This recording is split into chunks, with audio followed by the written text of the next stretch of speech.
He has said recently that Western civilization's greatest failure is empathy. Republicans were going to have to bench Elon Musk. When you say that Social Security is a Ponzi scheme, I immediately think of my grandmother. We've got a day full of covering CNN panels today, though we will be discussing different topics in each of them. The first one is going to be about Elon Musk, everybody's favorite president, right? And how he's impacting the Trump administration. So leave us a like if you can. We'd really appreciate it. It helps us out a ton, and let's hop right in. It's almost like Trump with the tariffs kind of took the heat off of Elon after what happened in Wisconsin, because he needs it. He's been having a really rough few weeks, and Republicans, in Congress and elsewhere are getting nervous, and they would like him to turn the dial down on some of this stuff. Yeah, I was on with you guys some weeks ago, and I said that the Republicans were going to have to bench Elon Musk, that they were going to have to put him on the bench. He is deeply, deeply unrelatable when you look at him. And then he doesn't seem to talk about the American people as if they're actually people.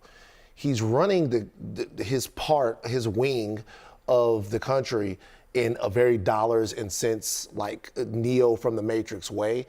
And he doesn't seem to have that little empathy chip that allows a person to understand when you're talking about somebody's job, when you're talking about somebody's future. When you say that Social Security is a Ponzi scheme, I immediately think of my grandmother. The more I hear from this Van Latham dude, the more I really enjoy his analysis. This is bang on, in my opinion. Empathy is really the limiting factor for MAGA in general, and Elon is just kind of the human embodiment of that, right? Like a sociopathic robot, if you will, as the richest man in the world, calling things like Social Security a Ponzi scheme. I mean, you don't have to get creative to imagine how he's not relatable. This is something 90% of seniors rely on in some capacity. 2/3 of seniors rely on it to keep them out of poverty, on top of these mass layoffs that Doge is doing at Elon's behest of middle-class Americans, as it doesn't matter, like as if it doesn't matter because their job is federal. This is obviously still going to affect their lives, their families, their friends, etc. And people feel that after a time, especially when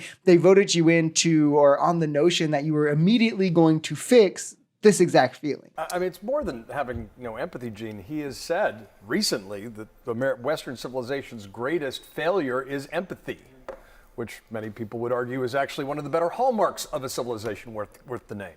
And there is a political backlash. I mean, Harry Enton's run through the numbers a million times, but the reality is that he is deeply unpopular. Now, he put a lot of personal capital and financial capital into this Wisconsin race. It didn't go his way, but at some point, all the knives are out. And he's a great entrepreneur. You got to give him credit for that. He is one of the great entrepreneurs of our time. But this incarnation of Elon Musk is causing massive damage. I'm just going to channel Kara Swift. It's really how the conservatives view the world and want it to run. This very cutthroat, it's you or me, and it's gonna be me, I'll make sure of it type mentality. And when you start understanding that, their lack of care towards things like racism, transphobia, etc., their acceptance of white supremacy among their ranks in MAGA, it all begins to make more sense because if anything, they see it as better them than me. The problem is that most Americans just aren't hardwired like this. We care even when we don't want to. We understand pain and suffering, and we don't want others to experience that. And that's why we've seen the backlash politically that has been happening, because Republicans paraded around as soon as they won. Like, now they're vindicated or allowed to be the ultimate bullies to anyone receiving Medicaid, to Social Security, etc. And this is something that America largely has moved past. Elon really kind of put his money front and center. He wasn't just saying, I'm using my voice as a citizen to push for the guy I like. He was like, let me just hand out some checks, and this is how we're going to win this thing. And I do think that there was always a risk that voters were going to say, that's not how this country works, and we don't like that.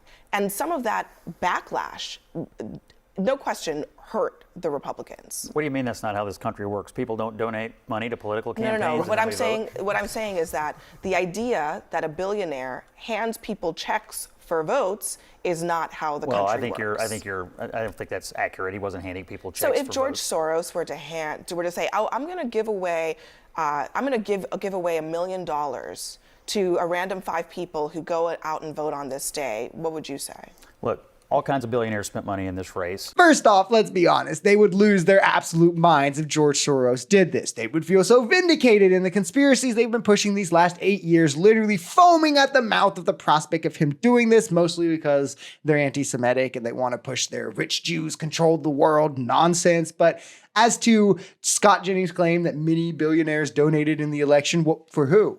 Because 8 of the top 10 billionaires were donating to Trump. Of the top 25, only 8 donated to Democrats, and one of those donated to Republicans as well. But it's also hilariously a disingenuous conflation. Don't get me wrong, billionaires donating in politics is evil. It is corrupt. It is something that we should all care about. But Elon Musk literally going to the state where he is set to have a case before this court where this election was over, by the way, and to hand out $1 million checks to people to essentially secure their vote for his candidate, to like sign up for a petition against radical judges and all of this. I mean, it's a different level of corrupt and insane and something we never thought we would see. It's anti-democratic. I mean, the list goes on.